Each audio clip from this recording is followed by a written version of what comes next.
Hi YouTube. I just tried to record this and it stopped recording a minute in and I wrote about half of the thing, which sucks. So I'm starting over. I just, so I'm gonna be reading a paper that I wrote about painter Georg Baselitz. Uh, this was, I wrote it about a year ago for a class, but my reasoning for writing it was very much from me, from the inside. Uh, it was spurred because of an interaction I had several months prior where I was speaking to a friend in a class setting and I had recommended Georg Baselitz to him um, purely on the basis of his paintings are cool. I still like his paintings. But then my professor butted in and said, no, Georg Baselitz. He's misogynistic. He hates women. He thinks that women can't be artists. And then, yeah. So I did some research on that and found out that it was true and that he is, in fact, a pathetic manlet. And I said that before in one of my sketchbook tours. If you remember, I said basically the same thing, that he was a manlet. So I'm just gonna, I just want to read the paper. And if I remember, when I cite a piece of art, I will put a picture of it on here somewhere. But yeah, so this paper, I took a class with the same professor that originally told me about his sexism, and she assigned us a long format research paper where we could pick whoever we wanted to write about, as long as they were contemporary and we could connect them to art history. And so I chose this, and this is the paper, and I'm just going to read it to you. So it's titled Georg Baselitz and His Inherent Bias Against the Politically Correct. Georg Baselitz is a painter, printmaker, and sculptor who has come under fire many times throughout his life due to his inability to separate the politically correct from the incorrect.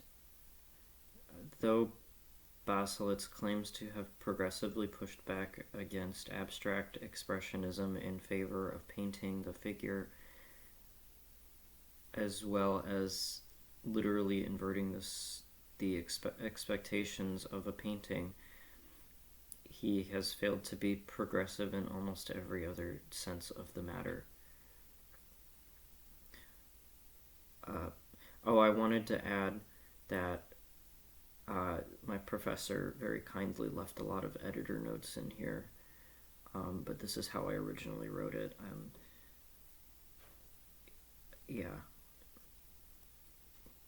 Particularly with respect to female painters and his own art. He has managed to drum up controversy from trying to make work about the Second World War, and has also made many incredibly biased and blatantly untrue remarks about women when the height of his career was during the second wave of feminism. Ironically, the first inverted works that arguably influenced the rest of Baselitz's career was a series of portraits of his wife, the first of which being titled Portrait of Elke I. In addition, he has cited multiple female artists as being inspirations for him. Born Hans Georg Köhn, January 23, 1938, in Deutsch Baselitz, Germany, the horrors of World War II were ever present throughout his childhood and later his artwork. He pursued an art education only to be expelled from die Hochschule für bildende und angewandte Kunst in East Berlin in 1957 on the grounds of social political immaturity. He later graduated from die Hochschule der Kunst in West Berlin in 1962. Baselitz had his first exhibition a year later at Galerie Werner und Katz in West Berlin. Controversy surrounded his works and eventually led to a 2-year court case on the grounds of obscenity, particularly in Große Nacht im Eimer, or Big Night Down the Drain, 1963, and Der Nackte Man, or Naked Man, 1963. Both works emphasized the presence of the phallus. The phallus has been a symbol of masculinity and power throughout art history, going all the way back to the Neolithic period. Prehistoric phallus, which was found in northern Israel in 3000 BCE, is a very early example of this. More contemporarily, by comparison, in the 20th century, similar signifiers of the phallus were studied by psychoanalyst Jacques Lacan. It is easy to see the loud undertones of assertive masculinity present in Baselitz's work in his first exhibition. With works that might be considered overtly masculine and even overpowering, Baselitz cites growing up in Nazi and post-war Germany as the main driver for much of his early work. His work, Big Night Down the Drain, it very much embodies the contradictions of these influences in his work. And then this is going to be a quote. The phallus, traditionally a symbol of power and manhood, looks limp and useless here, and hangs from short brown trousers, which are an obvious reference to the uniform of the Hitler Youth. Baselitz seemingly never had a positive outlook on life and art. He claimed to have, quote, another view when told by professors that Germany had been free after losing the war. He has faced several controversies in his career, as previously mentioned, his expulsion from school in East Germany and his work being seized by police at his first exhibition in 1963. In addition to this, his first sculpture, Modell für eine Skulptur, or Model for a Sculpture, in 1980, sparked a great deal of controversy for appearing to be a representation of Adolf Hitler in a pose, both in pose and color palette. Baselitz himself claimed that the sculpture was merely inspired by an edible souvenir that he saw in Dresden, as well as the gesture of the sculpture simply communicating frustration rather than a Nazi salute. Baselitz appears to be oblivious to the political criticism towards his work, even with something as obvious as Germans being offended by very overt signifiers of their messy political history. The aforementioned progressive path Baselitz's work took in 1969 could very well be a sham to drum up controversy and conversation as well. Art critics such as Sebastian Smee find Baselitz's oeuvre to be an overrated hack and that his reputation is, quote, big and bloated. He says, "No one, to my knowledge, has ever made adequate sense of the strategy. The exhibition wall text speaks of Baselitz's desire to reduce the images to base formal qualities of line, shape, and color, to question the subservience of the painting to the image, and to free the image from predetermined meaning." Essentially, Baselitz's claim of subverting the conventions of painting is as much of a ploy for attention as his work prior to 1969. In addition to this, his cry for attention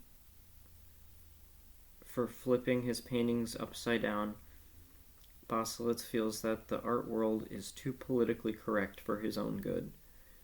He has gone so far as to call it fascist. The title of a 2016 exhibition at the White Cube Gallery further hints at a sense of feeling alienated from the art world due to political indifferences. The show Wir fahren aus, or We're Off, consists of large distorted portraits of an elderly Baselitz and his wife Elke. The title of the show could be interpreted as Baselitz detaching himself from a society that he no longer emphasizes with. His political indifference could not be more apparent. Baselitz himself has said, "Art as a whole has slid down into this fascist corner. This is the prism through which people see art now. I think it's terrible, as an artist shouldn't involve himself in these experiments." Arguably, Baselitz's biggest offense is his many comments in regard to women and female painters. On more than one occasion, he has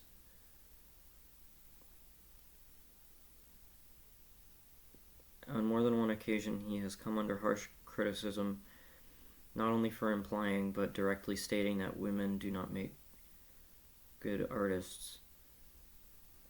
The irony present here is that he has cited female artists as inspirations for him, even if only mildly. Baselitz has looked to Willem de Kooning a lot for his inspiration, but he has also said that he admired the works of Tracy Emin, whose drawings he saw at the 52nd Venice Biennial in her show called Borrowed Light. In addition to Emin, Baselitz has admired the work of Cecily Brown, though he claims that the reason that he admires both of these artists is because he sees de Kooning in them. Baselitz's admiration of two female artists does not negate the fact that he has been very blunt on his views towards female artists as a whole. Two separate occasions he said nearly identical things about them. Once in 2013 with Der Spiegel, and again in 2015 with The Guardian. In his interview with Der Spiegel, he stated that there are, quote, exceptions, such as Agnes Martin or Paula Modersohn-Becker, but they are not held to the same regard as other popular artists purely because of the fact that they are women. Once again, quoting him, he says, "Women don't paint very well, it's a fact. There are, of course, exceptions, Agnes Martin or from the past, Paula Modersohn-Becker. I feel happy whenever I see one of her paintings, but she is no Picasso, no Modigliani, no Gauguin." It should be noted that both Picasso and Gauguin had problematic careers as well. Picasso was known to take advantage of women and, quote, bleed them dry, as his granddaughter detailed in her memoir. Though Baselitz has not physically or emotionally harmed any women in his life that we know of, his opinions are still very apparent, and he does nothing to hide them. In his interview with The Guardian, he has said much of the same in regards to women simply, quote, not painting well.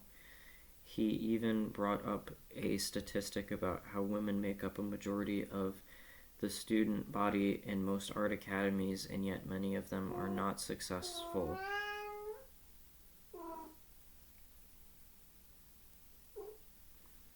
Baselitz seems to be completely unaware of how the art world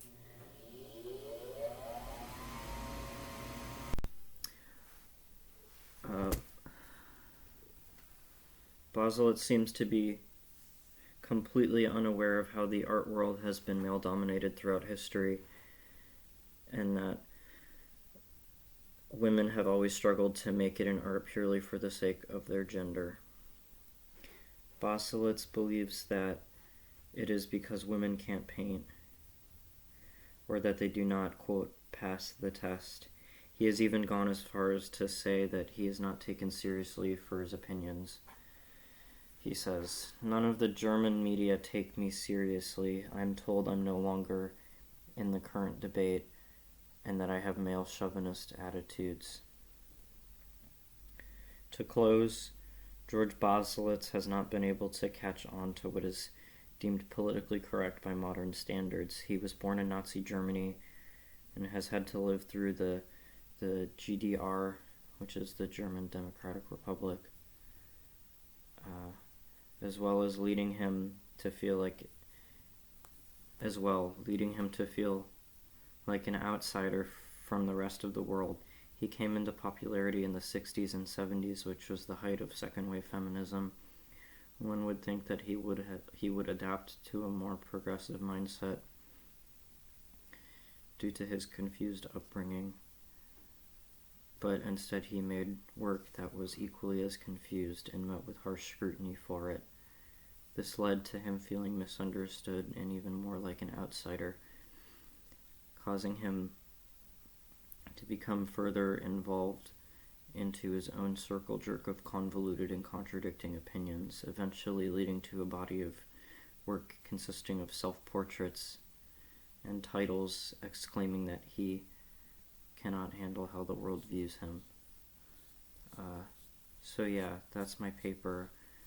I have about 3.5 pages of cited literature and articles that went into this. I don't really know how I would show that, but you'll just have to believe me. Did a lot of research for this paper, and I think that to this day, it's probably the best paper I've written thus far in my career.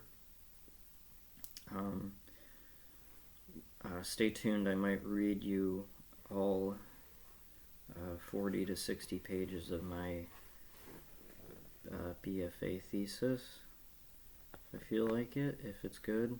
I don't know if it'll be any good, it probably won't be, but it's okay. Maybe I'll still read it.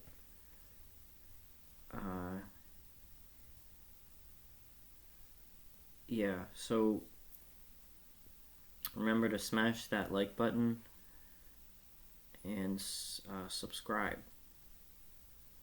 And I'll see you guys next time. Bye.